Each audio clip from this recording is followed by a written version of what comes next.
माँ बहन भाई बंधु सब ए बड़की दीदी है कतक ये हमरा डोम के खोज दिया ना है कई बार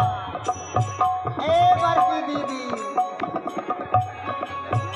आई 7 रात आई 7 दिन से ए दादी ए चाची अहूँ सबके कहै छी हमर डोम बा हमर घर वाला हेरा गेलै यही जनकपुर के में